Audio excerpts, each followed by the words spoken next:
وَأُوحِيَ إِلَيَّ هَذَا الْقُرْآنُ لِأُنذِرَكُم بِهِ وَمَن بَلَغَ، اور یہ بھی ان سے کہہ دو کہ اللہ نے مجھے قرآن وحی اس لیے کیا ہے تاکہ اس کے ذریعے میں تمہیں بھی ڈر سناؤں اور جس تک بھی یہ کتاب پہنچ جائے۔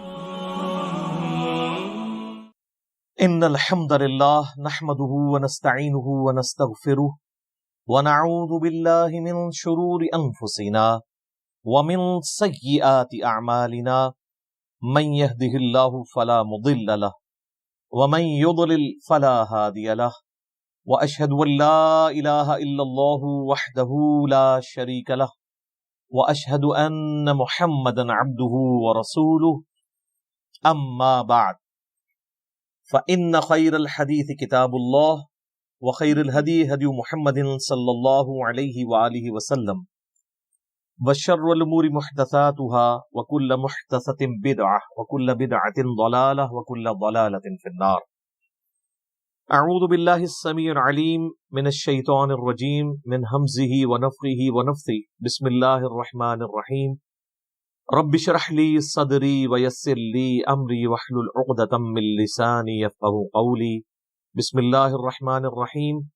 ان اللہ وملائکتہ یصلون علی النبی یا ایہا الذین آمنوا صلوا علیہ وسلموا تسلیما، اللہم صل علی محمد وعلی آل محمد کما صلیت علی ابراہیم وعلی آل ابراہیم انک حمید مجید، اللہم بارک علی محمد وعلی آل محمد کما بارکت علی ابراہیم وعلی آل ابراہیم انک حمید مجید، اللہم ربنا آتنا فی الدنیا حسنۃ وفی الآخرۃ حسنۃ وقنا عذاب النار، ربنا آتنا من لدنک رحمۃ وہیئ لنا من امرنا رشدا، لا الہ الا انت سبحانک انی کنت من الظالمین، حسبنا اللہ ونعم الوکیل، ولا حول ولا قوة الا باللہ العلی العظیم، یا حی یا قیوم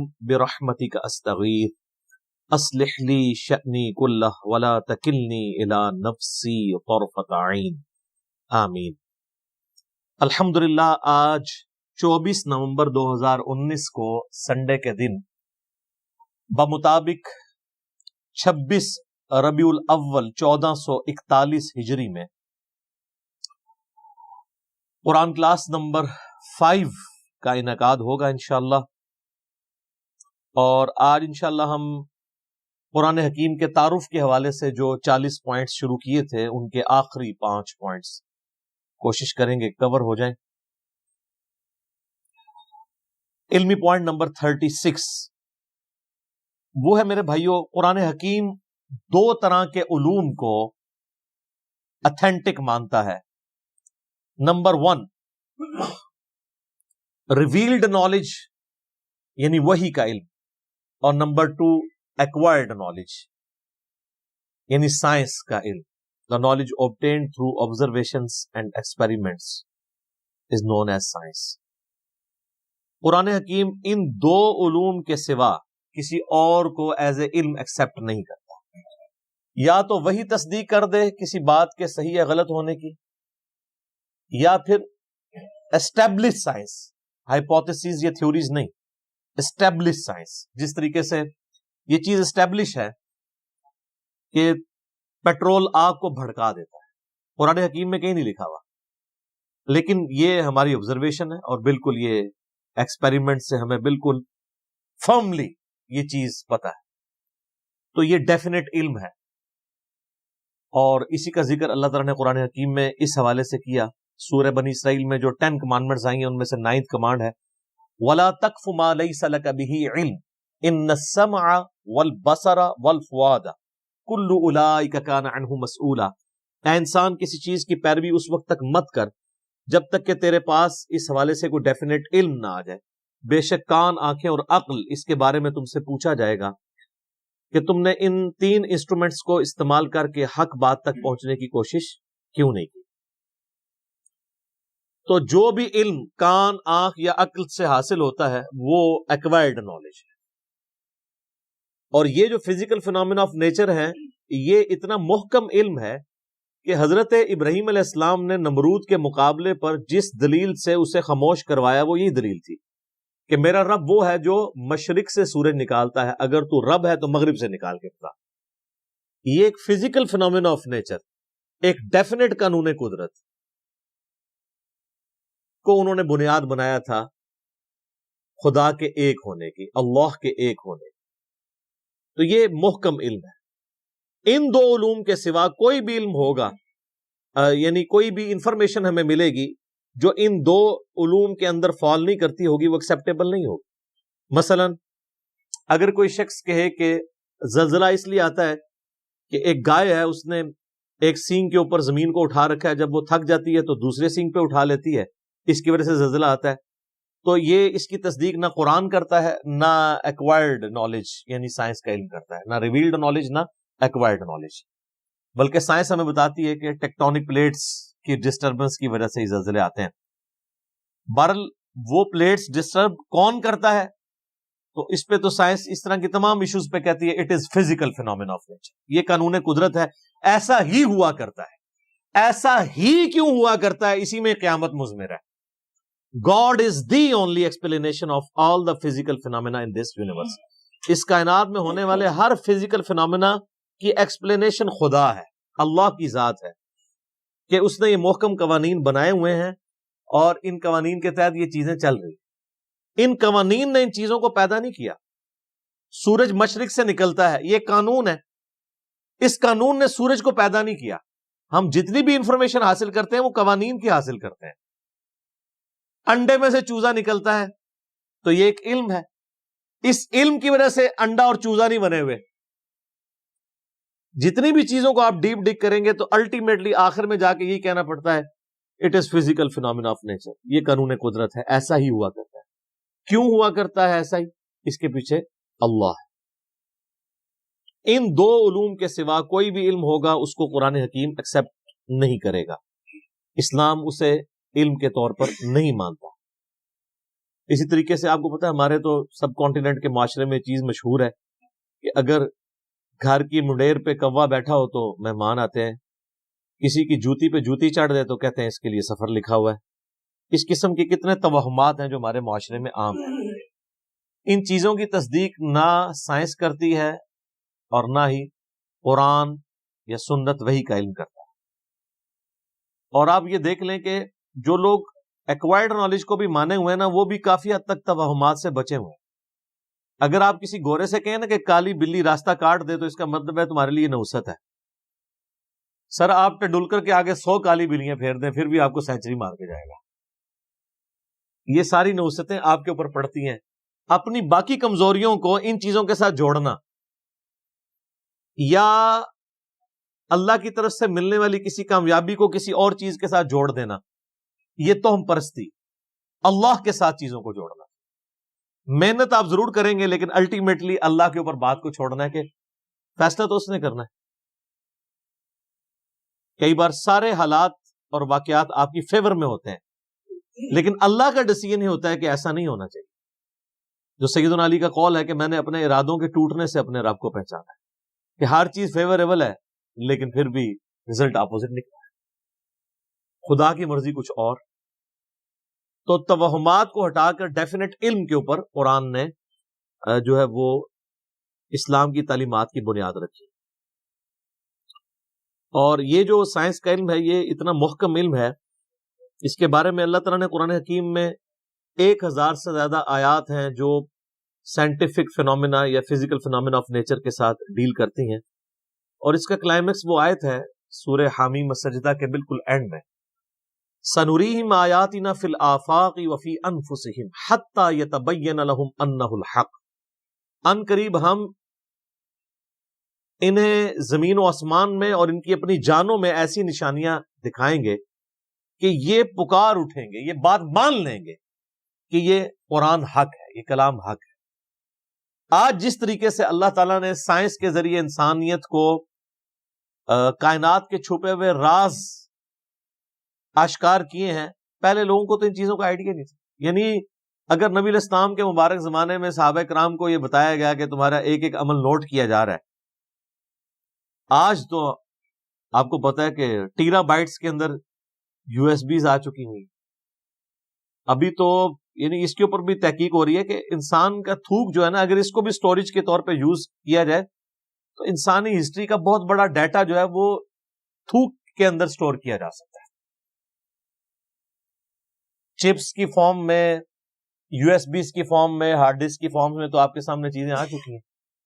کتنے بڑے لیول کا نالج جو ہے وہ ایک چھوٹی سی یو ایس بی کے اندر آ جاتا ہے. اب تو بلکہ ہر موبائل کے اندر میموری کارڈ ڈلے ہوئے ہیں. یہ ہم نے فزیکلی چیزیں آبزرو کر لی ہیں، کائنات کے چھپے ہوئے رازوں کو حاصل کر لیا ہے.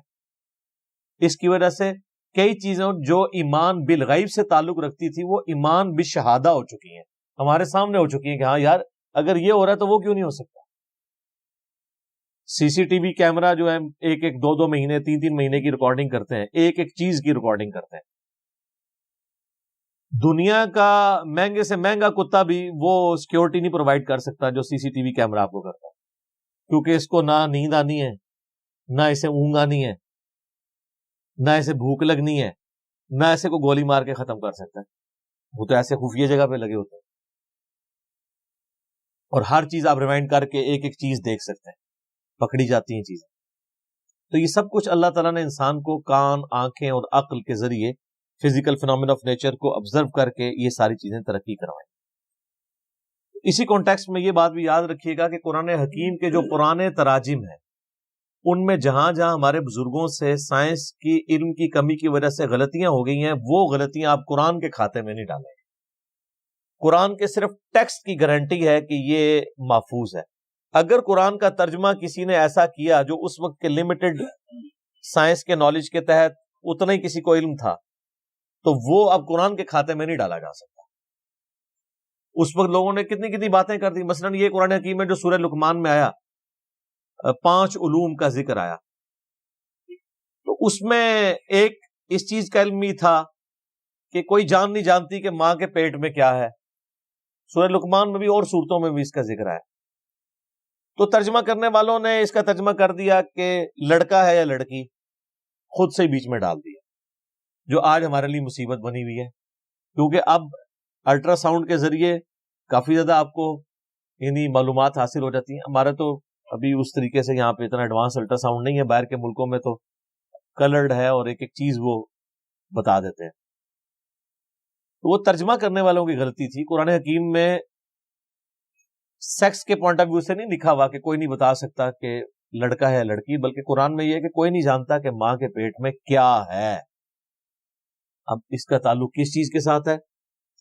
قرآن حکیم میں اللہ تعالیٰ نے سورہ تغابن میں فرمایا هو الذی خلقکم فمنکم کافر ومنکم مؤمن. وہی اللہ ہے جو تمہاری تخلیق کرتا ہے، کوئی تم میں سے کافر ہو جاتا ہے، کوئی مومن ہو جاتا ہے. یعنی جب اللہ پیدا کرتا ہے اس وقت تو سب کو ایک جیسا ہی پیدا کرتا ہے. پھر بعد میں حالات و واقعات کے بعد انسان اپنی صلاحیتوں کو یوز کر کے یا تو بات ماننے والا بن جاتا ہے یا انکار کرنے والا. تو مجھے بتائیں دنیا کا کوئی الٹرا ساؤنڈ یہ بتا سکتا ہے کہ یہ جو بچہ پیدا ہوگا یہ بعد میں کافر ہوگا یا مومن؟ نہیں بتا سکتا. تو قرآن کے کہنے کا مقصد یہ تھا. اسی طریقے سے وہ یہ تو ایک رخ تھا. دوسرا رخ وہ سورہ لقمان میں جو بارش کے حوالے سے آیا، اور وہ بھی لوگوں نے اب غلط سمجھ لیا اس حوالے سے کہ وہ کہتے ہیں جی وہ تو سائنٹسٹ تو ہمیں پہلے ہی بتا دیتے ہیں بارش کب ہوگی. سر سائنٹسٹ کبھی بھی نہیں بتا سکتے، جب ہونے والی ہوتی ہے اس وقت بتا سکتے ہیں. آج کوئی سائنٹسٹ یہ بتا سکتا ہے کہ آج ہے 24 نومبر 2019، تو 24 نومبر 2020 کو بارش ہوگی یا نہیں؟ کیوں جی؟ کوئی نہیں بتا. البتہ یہ ضرور ہے کہ اگر ہواؤں کا سلسلہ، بارش کا سلسلہ شمال سے چل پڑا ہے اور وہ 3 یا 4 دن کے بعد ہمارے ملک میں داخل ہونا ہے، جیسا کہ مونسون کا موسم آتا ہے، تو اس میں تو کوئی پریڈکٹ کر سکتا ہے کہ ہاں جی اس رفتار سے ہوائیں چل رہی ہیں، الٹیمیٹلی پہنچ جائیں گی. تو اس میں تو کوئی علم غیب والی بات ہی نہیں. یہ تو فزیکل نالج ہے. جو فزیکل نالج ہے وہ علم الغیب نہیں ہے. علم غیب کی ڈیفینیشن ہے جو نالج فزیکل نہ ہو. مثلا فرشتے آپ ڈیٹیکٹ نہیں کر سکتے الٹرا ساؤنڈ کے ذریعے، کسی چیز کے ذریعے. البتہ پانی زمین میں کس گہرائی کے اندر ہے اس کو آپ سائنٹیفکلی جج کر سکتے ہیں، اور وہ فزیکل نالج ہوتا ہے. کیوں؟ جو آپ انسٹرومنٹ زمین میں گڑا کھود کے داخل کرتے ہیں اس سے ویوز نکلتی ہیں، وہ ریباؤنڈ ہو کے واپس آتی ہیں، اس سے آپ کو پتا چلتا ہے کہ اتنی دور فاصلے کے اوپر پانی موجود ہے. تو یہ فزیکل نالج ہے نا.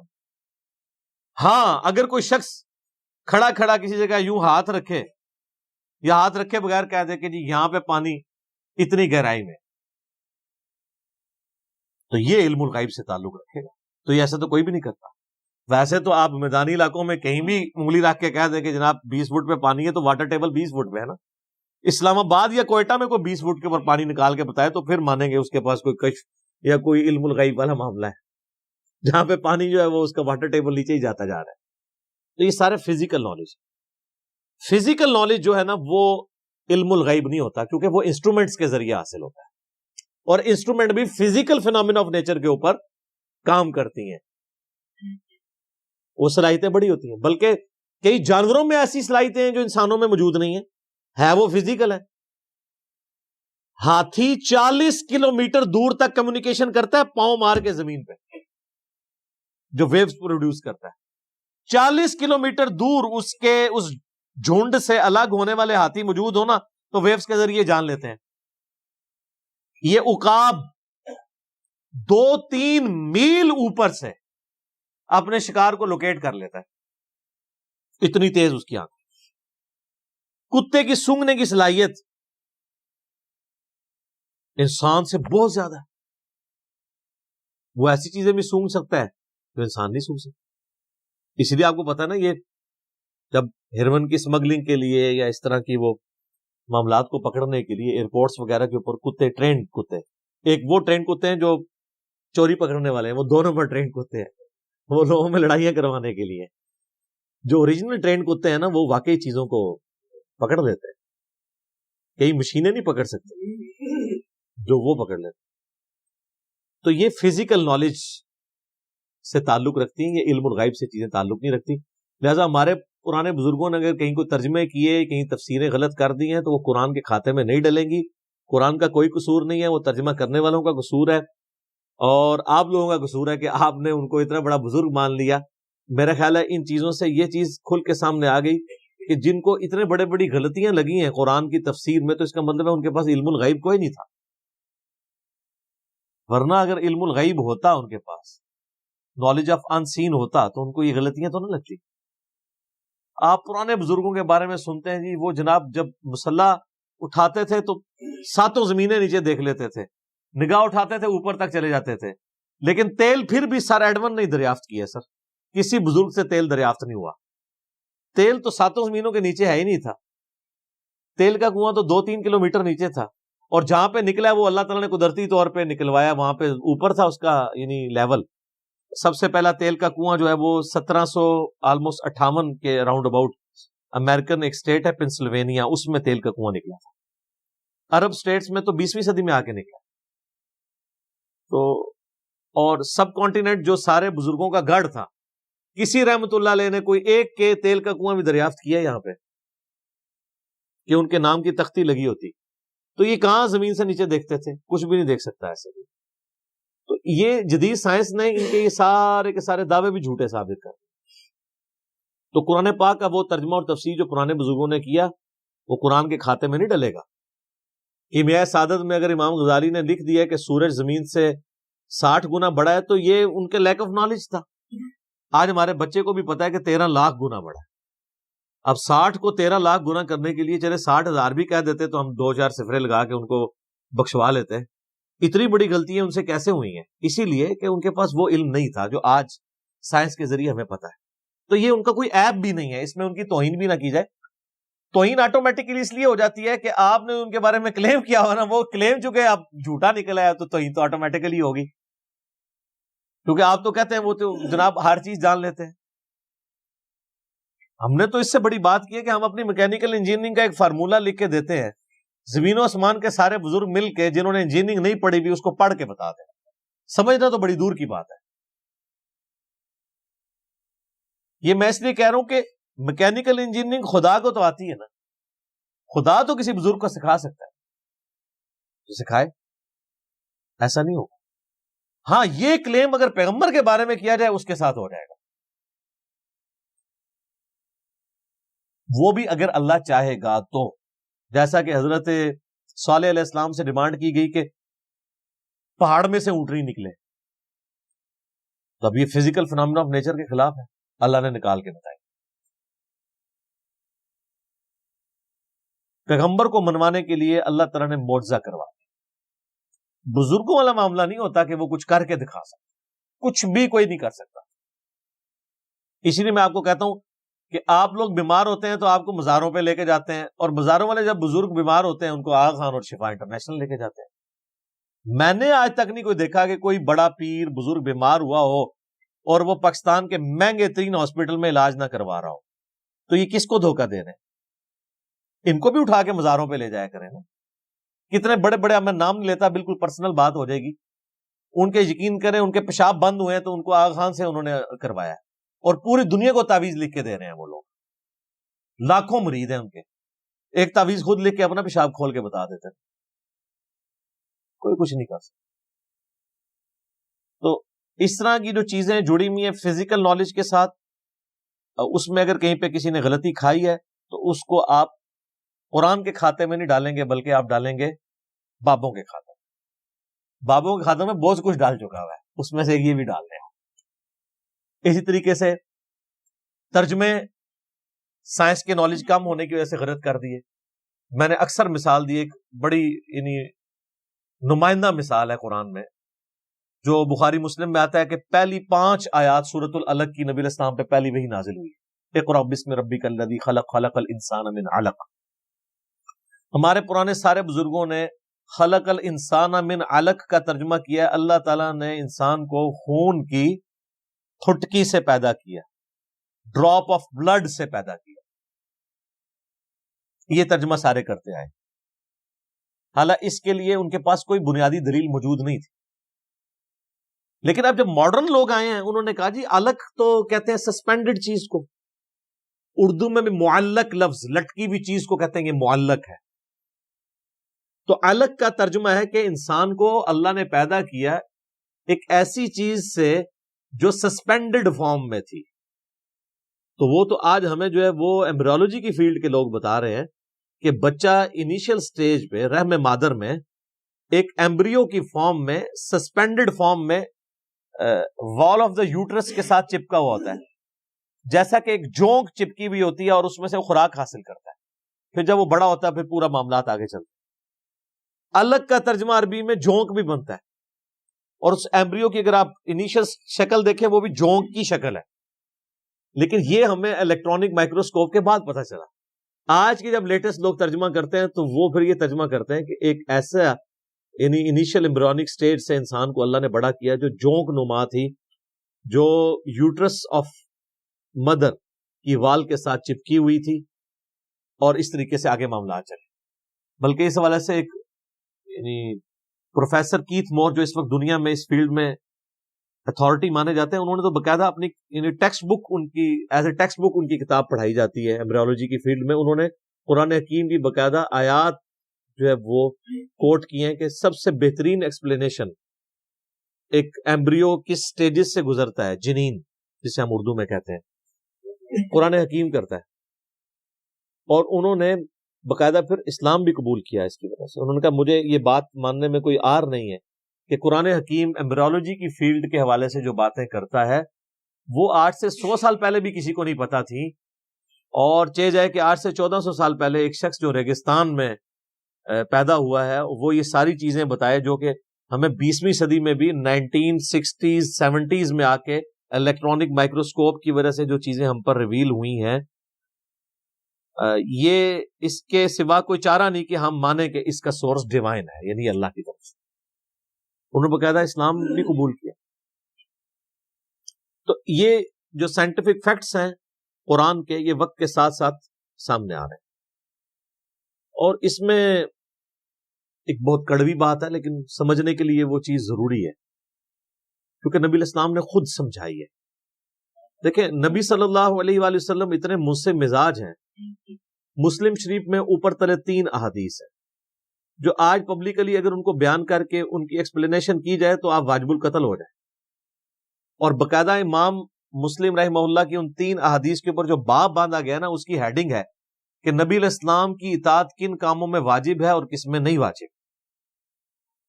اب آپ سوچ رہے ہوں گے کس میں نہیں واجب، یہ کون سی چیز ہے؟ تو وہ 3 حدیثیں اوپر تلے ہیں صحیح مسلم میں، نبی علیہ السلام کے فضائل والے چیپٹر کے اندر. اچھا، چیپٹر نبی علیہ السلام کے فضائل کا ہے اور حدیثیں یہ ہیں، اور یہ صرف مسلم میں نہیں، ابو داؤد میں بھی ہے. بڑی مشہور حدیث ہے تعبیر نحل والی. نبی علیہ السلام کچھ اصحاب کے پاس سے گزرے تو وہ گرافٹنگ کر رہے تھے، پیوند کاری کر رہے تھے کھجور کی فصل کو بڑھانے کے لیے. تو نبی علیہ السلام فرمایا ایسا کیوں کر رہے ہیں؟ ان کا اس سے فصل زیادہ ہوتی ہے. تو آپ نے فرمایا اگر ایسا نہ کرو تو کیا ہے؟ نبی علیہ السلام نے اس کو اس حوالے سے سمجھا کہ یہ نیچر میں تبدیلی ہے، آپ یہ کہہ کے چلے گئے. تو صحابہ کرام نے رزلٹ وہی نکالا جو ایک مسلمان کو نکالنا چاہیے تھا. انہوں نے اس سال گرافٹنگ نہیں کی تو وہ کھجوروں نے کم پھل دیا. تو انہوں نے آ کے نبی علیہ السلام کو شکایت کی کہ یا رسول اللہ آپ نے یہ مشورہ دیا تھا تو یہ تو پھل ہی ہمارا کم ہوا ہے. تو آپ علیہ السلام نے فرمایا کہ دیکھو جو چیز میں تمہیں اللہ کے ریفرنس سے بیان کروں نا، قرآن یا سنت کی فارم میں، اس پہ تو تم ضرور عمل کیا کرو، اور جو چیز میں اپنے تجربے سے تمہیں بیان کروں اور وہ تمہارے دنیاوی کسی معاملے سے تعلق رکھتی ہو تو انتم اعلم بامر دنیا کو، تم اپنے دنیا کے کام کو مجھ سے بہتر سمجھتے. اندازہ کریں آپ آج کے زمانے میں آپ یہ بات کر سکتے ہیں؟ کسی کے سامنے وہ گستاخ رسول کا فتویٰ لگا دے گا. اور نبی علیہ السلام خود اپنے بارے میں کہہ رہے ہیں کہ دیکھو دنیاوی معاملات کو تم بہتر سمجھ. ظاہر ہے نبی علیہ السلام کا تو ایکسپیرینس نہیں تھا شجرکاری کے حوالے سے، آپ کا تو سارا ایکسپیرینس جو ہے وہ بھیڑ بکریاں پالنے کے اعتبار سے. اور آپ علیہ السلام کا بھی انصاف دیکھیں، آپ نے یہ نہیں کہا کہ اب میں نے جو فرما دیا تو بس وہ فرما ہی دیا ہے. آپ نے کہا دیکھو میں جب کوئی چیز دین کے طور پہ تمہیں تعلیم کروں اللہ کے ریفرنس سے، وہ تو تمہیں ماننا ضروری ہے. دنیاوی میں مشورہ دوں تو تم بہتر سمجھتے ہو اپنے معاملات کو. تو اس میں باقاعدہ باب مسلم شریف میں باندھا گیا کن معاملات میں نبی علیہ السلام کی اطاعت واجب ہے اور کس میں نہیں.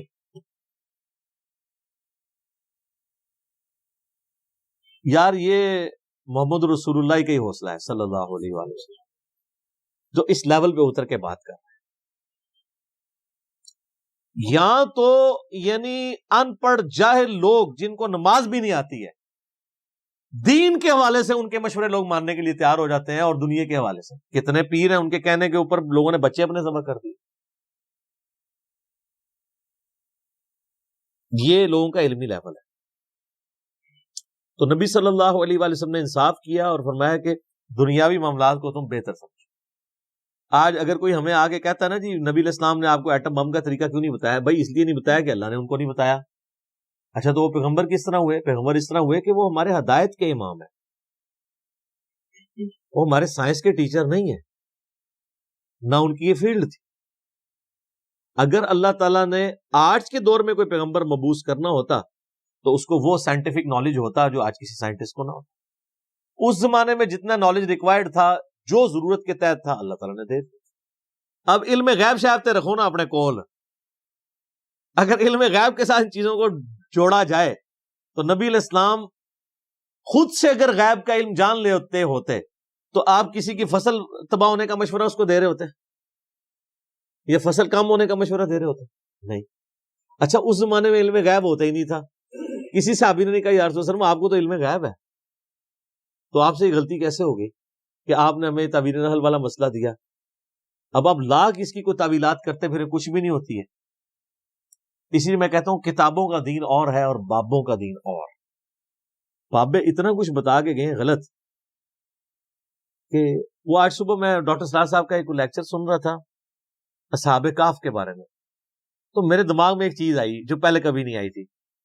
اصحاب کہف کو 300 سال تک اللہ تعالیٰ نے سلایا نا جی. اصحاب کہف سے بڑا کوئی ولی ہے جن کو قرآن میں اللہ نے ولی ڈکلیئر کیا ہے، جن کے لیے اتنا بڑا معجزہ اور کرامت کی ہے. تو وہ جب اصحاب کہف اٹھتے ہیں سو کے تو آپس میں گفتگو کرتے ہیں ہم کتنی دیر سوئے، تو کہتا ہے ایک دن یا دن کا کچھ حصہ.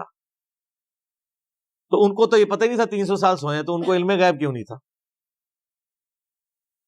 اس سے بھی بڑھ کے حضرت عزیر علیہ السلام کو قرآن میں آتا ہے اللہ نے 100 سال کے لیے سلا دیا. تو ان سے پوچھا اٹھانے کے بعد ہاں بتاؤ کتنی دیر سوئے؟ انہوں نے کہا ایک دن یا دن کا کچھ حصہ. اللہ نے فرمایا 100 سال سویا رہا ہے. اگر وقت کا پیغمبر 100 سال سونے کے بعد اٹھے اور اسے یہ لگے میں ایک دن سویا ہوں اور اللہ کے بتانے پہ پتہ چلے, تو آپ کے بابوں کا علم غیب, کشف, الہام, یہ ساری کہانیاں کتنے گئی ہیں؟ اور یہ تو بالکل سیدھی سیدھی باتیں ہیں. اور ویسے آپ کو صحیح مشورہ دیتے ہیں قرآن ڈائریکٹ نہیں پڑھنا چاہیے, بندہ گمراہ ہو جاتا ہے. ہاں ظاہر ہے قرآن جب پڑھے گا تو جو چیز آپ نے دین کے طور پہ لوگوں کو بتائی ہوئی ہے وہ گمراہی ثابت ہو جائے گی, اور جو چیز واقعی دین ہے اس کو آپ گمراہی سمجھتے ہیں تو خود بخود تطہیر ہو جائے گی. اچھا یہ سارے واقعات آپ کو پتہ ہیں, لیکن کبھی اس کی انجینئرنگ نہیں ہوئی تھی. یہ تو ریورس انجینئرنگ جب ہوئی ہے نا تو آپ پتہ چلا کہ ہاں یار اس کو اس اینگل سے بھی دیکھنے کی ضرورت ہے کہ قرآن حدیث میں تو کہیں علم غیب والا یہ معاملہ ہی نہیں. قرآن حدیث میں علم غیب صرف یہی ہے کہ اللہ تعالیٰ جسے چاہے پیغمبروں میں سے چنتا ہے. سورہ آل عمران آیت نمبر 179 کہ اس کو غیب کی خبر دے دیتا ہے. باقی علم الغیب پہ میرا مسئلہ نمبر 6 اور A اور 6B دیکھ لیں تو آپ کو معاملات کھل جائیں. علمی پوائنٹ نمبر 37 وہ ہے میرے بھائیوں, چونکہ قرآن حکیم عربی زبان میں نازل ہوا ہے, لہذا عربی زبان سے جب اسے ٹرانسلیٹ کیا جائے گا نا کسی اور زبان کے اندر تو الفاظ کے چناؤ میں فرق آئے گا. یہ آپ نے ذہن میں رکھنا ہے. البتہ مفہوم میں فرق نہیں آئے گا. اور یہ صرف عربی کا معاملہ نہیں ہے, دنیا کی کسی بھی زبان کو دوسری زبان میں ٹرانسلیٹ جب کیا جاتا ہے تو ایک جیسے الفاظ کے ساتھ نہیں ہو سکتا. مثلا اگر میرے سامنے 10 انگلش کے پروفیسر بیٹھے ہوں جنہوں نے ایم فل کیا ہوا ہو اور وہ اردو سپیکنگ ہو بائی برتھ, کاپٹک ہو یعنی وہ بائی برتھ اردو لینگویج جاننے والے ہوں, ان کی مادری زبان, اور 10 کے 10 لوگوں کو میں انگلش کا ایک مضمون دوں اور میں کہوں کہ اسے اردو میں ٹرانسلیٹ کرو, تو کیا 10 کے 10 لوگ منوان ایک ایک لفظ سیم ترجمہ کریں گے؟ الفاظ کے چناؤ میں فرق آئے گا کیونکہ انگلش ٹرانسلیٹ ہو رہی ہے اردو. ایون انگلش کو انگلش میں بھی ٹرانسلیٹ کریں تو الفاظ کے چناؤ میں فرق پڑ جائے گا کیونکہ ایک لفظ کے ایکویلنٹ کئی الفاظ ہوتے ہیں, وہ اپنی انٹینسٹی کے پوائنٹ آف ویو سے یوز ہوتے ہیں. کوئی شخص اس لفظ کی انٹینسٹی کو کچھ اور سمجھ کے اس کے لیے کوئی اور ترجمہ کر دے گا. ترجمے میں الفاظ کے چناؤ میں فرق ضرور آئے گا لیکن مفہوم میں کبھی فرق نہیں آئے گا. یہ میں بات اس لیے کر رہا ہوں کہ مولویوں نے سب سے بڑا دھوکہ یہ دیا ہے, وہ جی ترجمے لوگوں نے چینج کر دیے, کدھر ترجمہ پڑھیے جی, وہ سر جس کا مرضی پڑھیں کوئی فرق نہیں پڑتا, بلکہ سب سے بہتر ہے گوگل حافظہ اللہ کا پڑھیں. آپ دنیا کی کوئی لینگویج ڈالیں اس میں ایک کمانڈ کے اوپر ود ان 1 سیکنڈ دوسری طرف انگلش میں اس کا ترجمہ آ جاتا ہے. چاہے وہ آپ عربی کی وہ حدیث ڈال دیں, آن لائن فری ہے, کوئی پیسے نہیں. آپ گوگل میں جا کے لکھیں, گوگل ٹرانسلیٹر کھولیں تو 2 ڈبے بنے ہوئے آ جائیں گے. لیفٹ ڈبے میں آپ کوئی دنیا کی زبان, جناب جتنی زبانیں, کسی بزرگ کو بھی اتنی زبانیں نہیں آتی ہیں. دنیا کی 3000 سے زیادہ زبانیں ہیں, کسی زبان کو آپ ڈالیں دوسری طرف انگلش میں ترجمہ ہو کے آ جائے گا. اور وہ ترجمہ کرنے کے لیے گوگل یہ بھی نہیں دیکھے گا میں نے بریلوی والا ترجمہ دکھانا ہے, دیوبندیوں والا ہے, حدیث والا ہے, شیعہ والا, اس نے وہی ترجمہ دکھانا ہے جو اس کا بنتا ہے, تو پکڑا جائے گا. تو یہ دھوکہ انہوں نے دیا ہوا ہے, اور اس کی وجہ سے پھر وہ قرآن سے وہ ایسا روند مارتے ہیں کہ لوگ قرآن پڑھنا چھوڑتے ہیں. وہ کہتے ہیں نہیں جی لو اس نے ترجمہ وہ کر دیا, یہ کر دیا. اور زیادہ تر یہ ہنگامہ کھڑا کیا ہے بریلوی مکتبہ فکر اور شیعہ مکتبہ فکر کے لوگوں نے. پھر ٹوٹکے بنائے ہوئے ہیں جی, وہ دیکھیں جی بسم اللہ کا ترجمہ کیا ہے جی. اچھا اب امام اعظم بریلوی صاحب نے بسم اللہ کا ترجمہ کیا ہوا ہے اللہ کے نام سے شروع. اب اشری تھانوی صاحب نے ترجمہ کیا ہوا ہے شروع کرتا ہوں اللہ کے نام سے. وہ کہتے ہیں ترجمہ غلط ہے, کیونکہ اشری تھانوی صاحب شروع سے شروع کر رہے ہیں اور اعلی حضرت نے اللہ سے شروع کیا ہے. حالانکہ آپ کے ہنسنا ہی بتا رہا ہے کہ اینڈ رزلٹ تو ایک ہے, شروع کرتا ہوں اللہ کے نام سے یا اللہ کے نام سے شروع. شیطان کے نام سے تو کسی نے نہیں شروع کیا. مفہوم دونوں باتوں کا سیم ہے کہ نہیں؟ وہ کہتے ہیں نہیں جی بہتر ترجمہ یہ ہے تو میں کہتا ہوں پھر اگر بہتر ترجمہ یہ ہے، آپ اردو لنگوسٹک میں تو کہہ سکتے ہیں، لیکن عربی کے پوائنٹ آف ویو سے بسم اللہ کا ترجمہ جو آپ نے کیا ہوا نا، اس کے لیے بسم اللہ بھی آپ کو چینج کرنی پڑے گی۔ وہ بسم اللہ بنے گی اللہ الذی باسمہ ابدہ، اللہ ہے وہ جس کے نام سے میں شروع کرتا ہوں۔ اگر بسم اللہ میں سے آپ نے اللہ کو پہلے نکالنا تو اللہ بھی ایسی بسم اللہ بنا سکتا تھا، کوئی مشکل تو کوئی نہیں تھا۔ اگر بسم اللہ میں اللہ کو پہلے نمبر پہ لانا ہوتا تو پھر بسم اللہ یوں ہونی چاہیے تھی، اللہ الذی، اللہ ہے وہ ہستی، باسمہ کہ جس کے نام کے ساتھ ابدہ میں ابتدا کرتا ہوں۔ تو اب آپ اللہ کے ساتھ جھگڑا کریں کہ یار یہ بسم اللہ ٹھیک ہو جائے کسی طریقے سے، اللہ سے سفارش کرتے ہیں، کتنی نان سینس بات، اور ان باتوں کے اوپر الجھ رہے ہیں۔ نہیں، ترجمہ غلط ہو گیا، ترجمہ غلط۔ تو ترجمہ کبھی بھی، اگر ترجمہ ٹھیک کی بات کرتے ہیں، بریلویوں کے آپ اپنے ترجمے اٹھائیں نا، وہ آپس میں ایک جیسے نہیں ہیں۔ یعنی اعلیٰ حضرت کا ترجمہ ہے، پیر کرم شاہ صاحب کا ترجمہ ہے، ڈاکٹر طاہر القادری صاحب کا ترجمہ ہے، اس کے علاوہ غلام سعود سعیدی صاحب کا ترجمہ ہے، یہ تو سارے بریلوی سرٹیفائڈ عاشق رسول ہیں نا۔ ان کے ترجمے ذرا رکھیں، کیا 100% سیم ہے؟ نہیں، مفہوم سیم ہوگا، اور مفہوم کو اگر آپ سیم دیکھیں گے تو دیوبند، اہل حدیث اور شیعہ کے ترجمے بھی ایک جیسے ہی ہوں گے، مفہوم ایک ہوگا۔ ڈنڈی جب بھی ماری جاتی ہے وہ تفسیر میں، اگر کوئی ترجمے میں کہیں مارتا بھی ہے وہ پکڑا جاتا ہے۔ اس میں میں نے ڈیٹیل لیکچر مسئلہ نمبر 170 ریکارڈ کروا دیا، 170 نمبر، اس میں میں نے بتایا کہ جس نے ڈنڈیاں ماری ہیں وہ کہاں پہ پکڑا گیا۔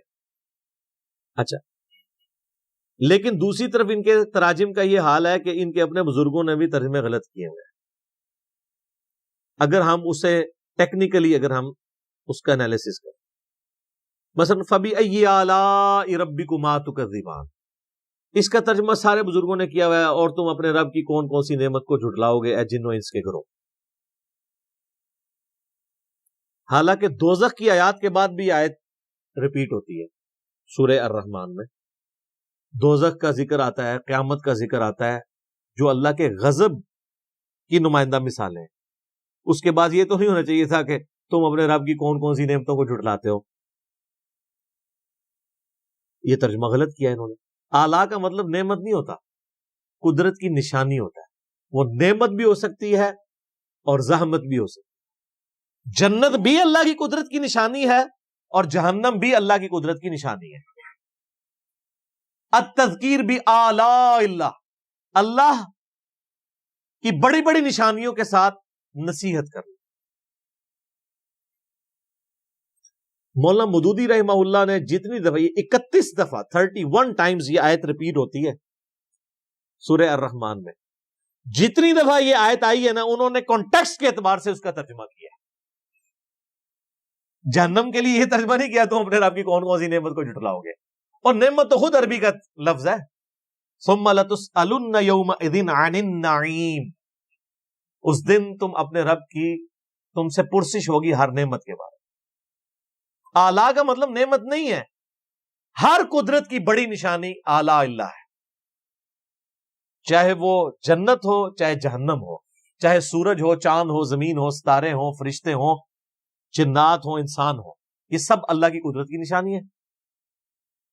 تو مولانا مودودی رحمہ اللہ نے پھر کانٹیکسٹ کے اعتبار سے ہر دفعہ ڈیفرنٹ ترجمہ، پھر پڑھا لکھا بندہ تو پھر پڑھا لکھا ہی ہوتا ہے نا سر، لیکن اس کے بعد ڈگری نہیں ہوتی، ڈگری ہوتی تو پھر غلط ترجمہ کر لیتا۔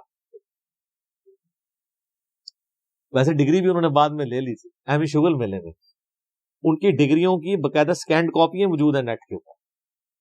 مولانا مودودی تو پھر آپ کو پتا ہے آئنسٹائن تھے نا، جب مولویوں نے شغل میلہ لگایا نا، یہ ڈگری ڈگری ڈگری، انہوں نے کہا من دسو تو درس نظامی دے کورس دے پیپر کیڑے نے، انہوں نے کہا جی آخری دسو، آخری سال دے 6 مہینے کی تیاری کے بعد مودودی صاحب نے پیپر دے کے ان کے منہ پہ ڈگری لا کے ماری۔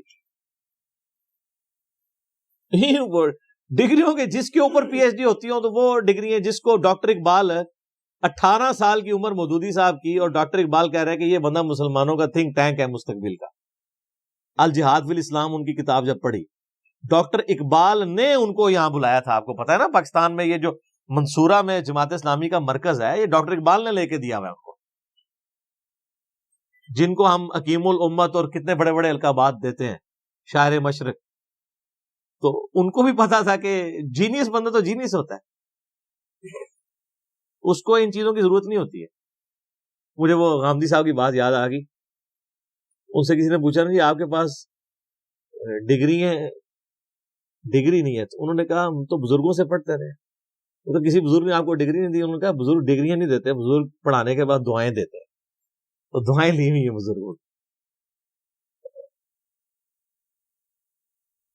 یعنی یہ ڈگریوں والی دھونس اور اس طریقے سے یہ معاملات یہ خود ان سے بھی مس ہینڈل ہوئے ہوتے ہیں. یہ ترجمے کے پوائنٹ آف ویو سے میں نے ایک امپورٹنٹ چیز بتا دی. اچھا، اسی میں ایک اور چیز ہے کہ الفاظ کے چناؤ میں بعض اوقات دوسری لینگویج میں جب آپ جاتے ہیں تو معاملات مس ہینڈل بھی ہو جاتے ہیں. حالانکہ اس میں انٹینشن بری نہیں ہوتی ہے، گستاخی کا فتویٰ نہیں لگنا چاہیے. مثلا واللہ خیر الماکرین، اس کا لفظی ترجمہ یہی ہے کہ اللہ تعالیٰ سب سے بہتر مکر فرمانے والا ہے. لیکن مکر کا لفظ اردو میں نٹوریس ہے. اب اعلیٰ حضرت نے اس کا ترجمہ کیا اللہ تعالیٰ وَمَكَرُوا وَمَكَرُ اللَّهِ. یہ آیت واللہ خیر الماکرین سورہ آل عمران میں کافروں نے بھی مکر کیا اور اللہ نے بھی اپنی خفیہ تدبیر فرمائی، اور اللہ تعالیٰ سب سے بڑھ کر خفیہ تدبیر فرمانے والا ہے. اچھا، آپ یہ بریلوی لے کے آتے ہیں، وہ کہتے ہیں جی یہ دیکھیں جی یہ ہے بڑا مؤدب ترجمہ. ہم جناب ایک معصومانہ عرض کرتے ہیں تدبیر تو خود عربی کا لفظ تھا، اللہ نے کیوں نہیں استعمال کیا؟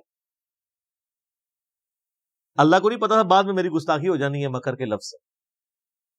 اب جن لوگوں نے مکر کا ترجمہ مکر ہی کر دیا ان کے اوپر یہ وہ لٹھ لے کے انہوں نے مکر پہ کہتے ہیں گستاخی ہوگی گستاخی ہوگی.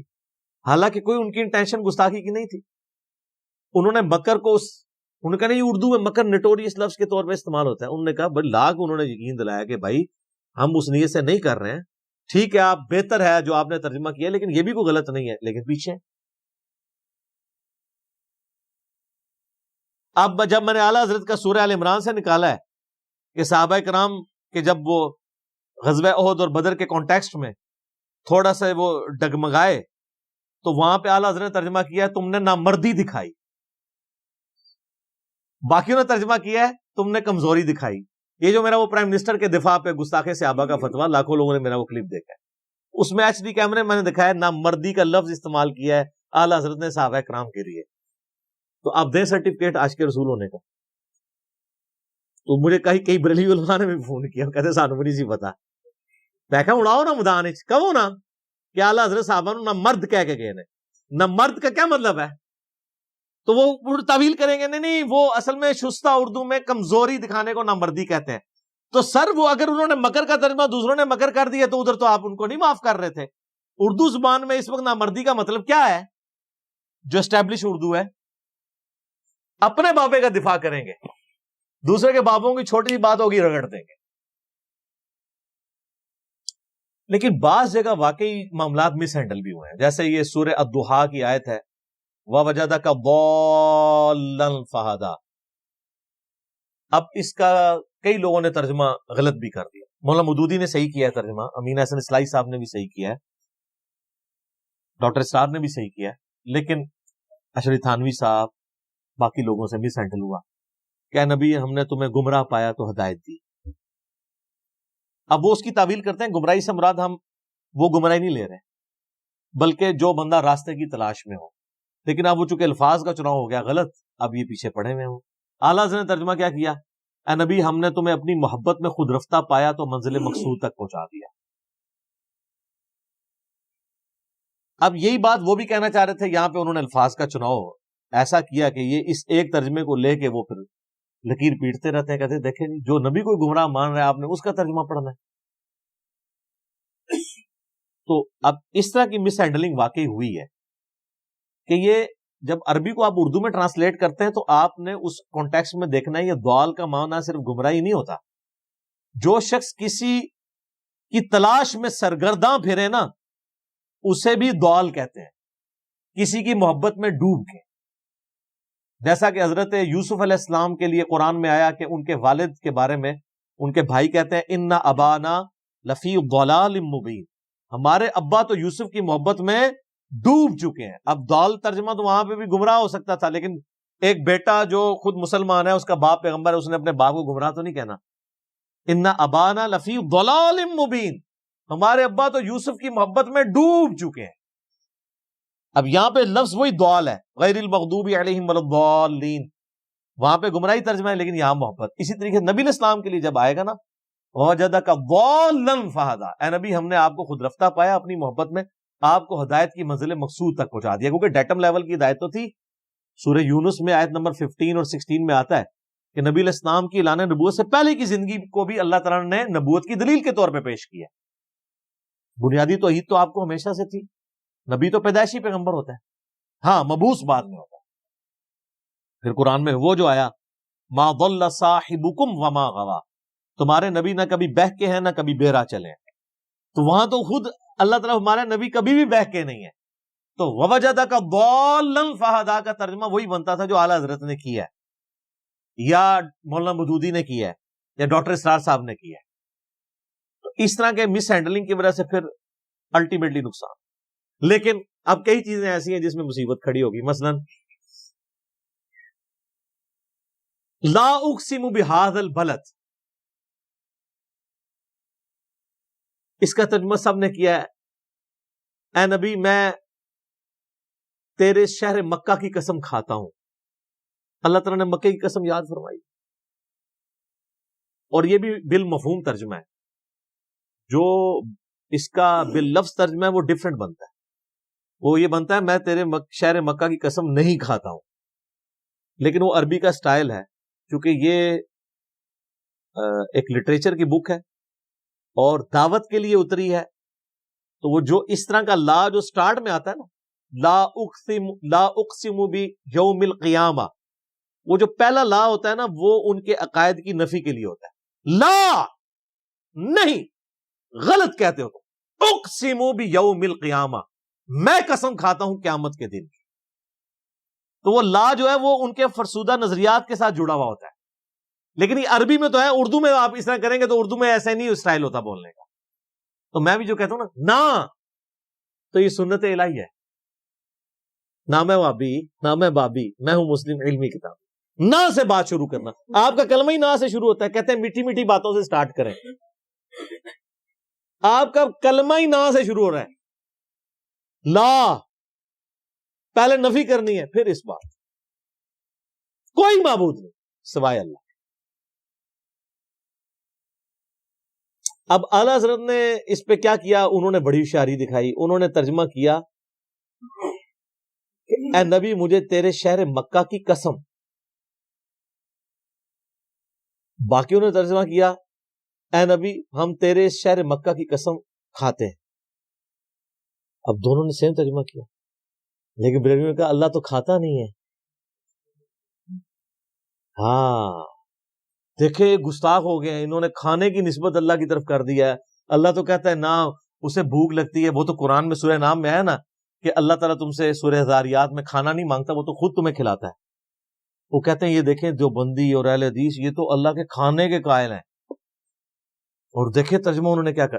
آپ مذاق نہ سمجھیں، یہ کتابیں لکھی ہوئی ہیں، میں کوئی زبانی کلامی بات نہیں کر رہا ہوں. میرے پاس بریلویت، دیوبندیت، اہل حدیث اور شیعت کا وہ نالج ہے جو ان کے اپنے بڑے بڑے گول کیپرز اور بزرگوں کے پاس بھی نہیں ہے. کیونکہ میں پنجابی کہنے لگا وچو وڑ کے نکلے ہوئے ہیں. مجھے پتا ہے میں اس ساری گمراہی میں رہا ہوں نا. ہم خود یہ لوگوں کو دھوکہ دیتے رہے ہیں، ہم سے زیادہ کون جانتا ہے. کہتے ہیں کھاتا کھاتا، دیکھیں اللہ کی طرف کھانے کی نسبت کر دی، اللہ تو کھانے سے پاک ہے. اور دیکھیں یہ کتنا مؤدب ترجمہ. تو وہ مؤدب ترجمہ تو میں نے بتا دیا ان صحابہ کو، نہ مرد لکھا ہوا. ایک اور لے جائیں سورہ نمل میں وہ جو جنات پیش ہوتے ہیں نا حضرت سلمان علیہ السلام وہ تخت بلقیس کے لیے، تو قال عفریت من الجن، ایک بڑا دیو ہیکل جن بولا کہ میں آپ کی اس مجلس کے برخاست ہونے سے پہلے ہی وہ لے آؤں گا. تو اب وہ عفریت کا ترجمہ اعلیٰ حضرت نے کیا ہوا ہے ایک خبیث جن بولا. تو جو انبیاء کی مجلس میں انبیاء کے یعنی صحبت یافتہ جن ہیں جو انبیاء کی خدمت پہ مامور ہیں، ان کو یعنی صحابی جن کو خبیث کہا ہوا ہے. ایلو دو لے جاؤ پھر آج توفے جڑا کہ نا بڑا بامؤدب ترجمہ ہے. میں ایسے دو ہی دیتے نا، اور بھی بہت ساری ہیں چیزیں. تو عفریت کا ترجمہ انہوں نے کیا ایک خبیث جن بولا. باقیوں نے ترجمہ کیا ایک دیو ہیکل، یعنی ایک بڑا طاقتور. تو یہ اعلیٰ حضرت سے کوئی پوچھے کہ یہ آپ کو کیسے پتہ چلا کہ وہ خبیث تھا، آپ کو اس میں کیا خباثت نظر آئی ہے؟ جن سارے تو خبیث نہیں ہوتے ہیں، جن تو قرآن پاک میں آیا کہ نبی سورہ الجن میں کہ تم فرماؤ مجھے وحی کی گئی ہے کہ جنات کا ایک گروہ یہاں سے گزر رہا تھا، انہوں نے قرآن سنا اور وہ ایمان لے آئے، انہوں نے اس کتاب کی تصدیق کی۔ سورہ احقاف میں پوری ڈیٹیل آتی ہے۔ پھر وہ اپنی قوم میں چلے گئے کہ حضرت موسیٰ کے بعد اب ایک نئے پیغمبر آئے ہیں جو کہ اسی توحید کی طرف بلا رہے ہیں جو موسیٰ علیہ السلام کے پاس آئی تھی۔ ایک ہی مجلس میں قرآن سنا، ایمان لائے اور دائی بھی بن گئے۔ تو حضرت سلیمان علیہ السلام کی مجلس میں جو جنات تھے، جب تک سلیمان علیہ السلام یا قرآن یا حدیث یہ نہ بتائے کہ کون سا کافر جن تھا کون سا مسلمان جن، آپ خود کس طریقے سے نیگیٹو یعنی اپروچ کیسے رکھ سکتے ہیں؟ آپ کو تو پازیٹو اپروچ رکھنی چاہیے۔ اور پھر وہ اپنی خدمات پیغمبر کے وقت کے پیغمبر کے لیے پیش کر رہے ہیں اور آپ اسے کہہ رہے ہیں خبیث جن۔ اس لیے میں کہتا ہوں کہ پہلے لوگوں کو گستاخی کے سرٹیفکیٹ یہ دیا کرتے تھے، اب ان کے بزرگوں کے لیے بھی محبت اور عشق کا سرٹیفکیٹ جو ہے نا اس پلیٹ فارم سے جاری ہوگا تو ہم مانیں گے، یا پھر آپ باقیوں کو بھی چھوڑیں جن کے اوپر آپ نے فتوے لگائے ہیں، کسی نے بری انٹینشن سے ترجمے نہیں کیے ہوئے۔ اچھا، وہ ایک اور قرآن پاک میں جگہ آتا ہے سورہ بقرہ میں بھی کہ یہ اللہ سے مذاق کرتے ہیں، اللہ بھی ان کے ساتھ مذاق کرے گا۔ وہ کہتے ہیں دیکھو جی ان کا خدا تو مذاق کرتا ہے، یہ مذاق تو بری چیز ہے اللہ کی طرف منسوخ۔ اچھا، اعلیٰ حضرت نے کیا ترجمہ کیا؟ انہوں نے کہا کہ یہ اللہ یہ یعنی ایمان والوں سے مذاق کرتے ہیں، اللہ تعالیٰ بھی ان سے استہزاء فرماتا ہے۔ اور انہوں نے عربی جی لکھتا ہے استہزاء، تاکہ مصیبت ہی نہ کھڑی ہوئے۔ اچھا، اسی طریقے سے قرآن پاک میں آتا ہے نا کہ اللہ تعالیٰ ان کو گمراہ کر دے گا ان کی بدعمالیوں کے سبب۔ تو اس طرح کے جو الفاظ اس حوالے سے آتے ہیں تو اس میں اعلیٰ ترجمہ کرتے ہیں اللہ تعالیٰ انہیں غافل کر کے مارے گا۔ وہ کہتے ہیں آپ کسی بھی غلط چیز کی نسبت اللہ تعالیٰ کی طرف نہیں کرتے۔ یار جب اللہ تعالیٰ نے خود الفاظ کا چناؤ قرآن میں ایسا کیا ہوا ہے، اور پھر اس سے بڑھ کر یہ کہ انہوں نے پھر ترجموں میں اس لیول تک دو نمبری کی کہ باقیوں کے اوپر گستاخی کے فتوے لگا دیے۔ وما محمد الا رسول قد خلت من قبلہ الرسل، محمد تو نہیں مگر ایک رسول ہی، ان سے پہلے بھی کئی رسول گزرے۔ افئن مات، اگر یہ مر جائیں، او قتل یا قتل ہو جائیں تو کیا تم دین سے الٹے قدم پھر جاؤ گے؟ اب اعلیٰ حضرت نے کیا ترجمہ کیا؟ محمد تو نہیں مگر ایک رسول ہی، اگر یہ انتقال فرما جائیں یا وصال فرما جائیں یا شہید کر دیے جائیں تو تم دین سے الٹے قدم پھر جاؤ۔ وہ ترجمہ ہی چینج کر دیا، ماتا کا ترجمہ تھا مر جائیں۔ وہ میں ڈاکٹر طارق قادری صاحب کی ویڈیو دیکھ رہا ہوں، کہتا نبی کو مرنے والا کہنے والوں تم مر جاؤ، تو یہ کس کو کہہ رہے ہیں؟ اللہ کو۔ سورہ زمر کی آیت ہے انک میت وانہم میتون، اے نبی تم نے بھی مرنا ہے اور تمہارے مخالفین کو بھی مرنا ہے۔ اب ان سے پوچھ کے قرآن نازل ہوتا تو ہوتا ہے کہ اے نبی تمہارے مخالفین کو بھی مرنا ہے اور آپ کو بھی وصال شریف فرمانا ہے۔ وصال عربی کا لفظ ہے، یاد رکھیے گا، اللہ نے یہ لفظ نہیں استعمال کیا۔ وفات بھی عربی کا لفظ ہے اور میت بھی عربی کا لفظ ہے۔ اب اللہ نے الفاظ کہ افئن مات او قتل یہ نازل کرواتے قرآن تو کہتے ہیں کہ آپ جو ہے نا اس کی جگہ ماتا کی جگہ وفات بھی لفظ خیر گستاخی سمجھتے ہیں، وصال استعمال کریں اور قتیلہ کی جگہ استعمال کریں شہید، پھر ہماری تسلی ہوگی، مؤدب ترجمہ ہو جائے گا۔ اور اسی طریقے سے وہ جو سورہ فتح کی شروع کی آیات ہیں اس پہ تو میرا کلپ لاکھوں لوگوں نے دیکھا ہے، انا فتحنا لک فتحا مبینا، وہ ترجمہ ہی الٹ کر دیا ہے۔ یعنی وہ جو نبی علیہ السلام کی خصوصیت تھی کہ اللہ تعالیٰ آپ کی اگلی اور پچھلی خلاف اولا چیزوں کو معاف فرما چکا ہے، انہوں نے کہا اے اللہ، اے نبی، اللہ تعالیٰ آپ کے صدقے سے آپ کے پچھلوں اور آپ کے اگلوں کی غلطیوں کو کتنا دور کا ترجمہ کیا ہے۔ حالانکہ بخاری مسلم اٹھائیں، صحابہ کرام تو اس آیت کو کوٹ کر کے اما عائشہ اور باقی لوگ کہا کرتے تھے یا رسول اللہ آپ تو بڑے خوش نصیب ہیں کہ آپ کی اگلی پچھلی خطائیں اللہ نے معاف فرما دی ہیں، گناہ نہیں خطا لغزشیں۔ حتیٰ کہ بخاری مسلم میں جو حدیث ہے، حدیث شفاعت، کہ سب کے سب لوگ پہلے آدم علیہ السلام کے پاس جائیں گے، پھر نوح علیہ السلام کے پاس وہ ان کو بھیجیں گے، وہ کہیں گے مجھے اپنی غلطی یاد آ رہی ہے. نوح علیہ السلام کہیں گے میں نے اپنے کافر بچے کے لیے دعا کی تھی، آج مجھے اپنی غلطی یاد آ رہی ہے. تو موسیٰ کے پاس جاؤ، موسیٰ علیہ السلام کہیں گے مجھ سے بھی بندہ مر گیا تھا. تم ابراہیم کے پاس جاؤ، ابراہیم کہیں گے مجھے بھی 3 دفعہ توریتاً جھوٹ بولنا پڑا. تم جو ہے عیسیٰ کے پاس چلے جاؤ، عیسیٰ ابن مریم کہیں گے کہ بھئی مجھے تو آج اپنی جان کی فکر ہے، البتہ میں ایک ایسے شخص کو جانتا ہوں جس کی اگلی اور پچھلی خطائیں اللہ تعالیٰ نے معاف کر دی ہیں. تم محمد رسول اللہ کے پاس جاؤ صلی اللہ علیہ وآلہ وسلم. عیسیٰ علیہ السلام قیامت والے دن حضور کے ہاتھوں پہ صلی اللہ علیہ وآلہ وسلم شفاعت کا دروازہ کھولنے کے لیے بنیاد کس کو بنا رہے ہیں؟ کہ جس کی اگلی پچھلی خطائیں معاف ہو چکی ہیں. کون سی اگلی پچھلی؟ جو باقی انبیاء کو جس سے ڈر لگا ہوا ہے. یہ آیت کو معمولی نہ سمجھیں، حضور کی شان میں بڑی آیات میں سے ہے. انبیاء تو قیامت والے دن فکر کر رہے ہوں گے کہ ہم نے جو دنیا میں غلطی ہوئی ہمارا کیا بنے گا. اچھا یہ بزرگ کہہ رہے ہوں گے کہ ہم تو جنت میں نہیں جائیں گے جب تک ساروں کو لے نہ جائیں. تو اس کا مطلب ہے کہ آپ کے بزرگوں کا مرتبہ انبیاء سے زیادہ ہوا. پھر ظاہر ہے انبیاء تو کہہ رہے ہیں نفسی نفسی، اور عبد القادر جیلانی کہہ رہے ہیں مریدی مریدی. کہانی سب کہانی، کوئی کھنگن بھی نہیں دے گا اتنے بھائی، سب کچھ جھوٹ ہے. لیکن مرنے کے بعد جب آنکھ کھلے گی تو پھر دیر ہو جائے. دیکھ لیں جی آج صرف 2 پوائنٹ ہی کور ہوئے ہیں، 36 اور 37. اگلا لیکچر بھی انٹروڈکشن میں جائے گا، لیکن اس کے بغیر حق نہیں ادا ہوتا. اللہ تعالیٰ سے دعا ہے جو حق بات میں نے کہی اللہ تعالیٰ ہمارے دلوں میں راسخ فرمائے. اگر جذبات میں میرے منہ سے کوئی غلط بات نکل گئی اللہ تعالیٰ ہمارے دلوں سے معاف کر دے. اللہم صلی علی محمد وعلی آل محمد کما صلیت علی ابراہیم وعلی آل ابراہیم انک حمید مجید. اللہم بارک علی محمد وعلی آل محمد کما بارکت علی ابراہیم وعلی آل ابراہیم انک حمید مجید. سبحانک اللہم وبحمدک اشہد ان لا الہ الا انت استغفرک واتوب الیک وما علینا الا البلاغ المبین. جزاکم اللہ خیرا.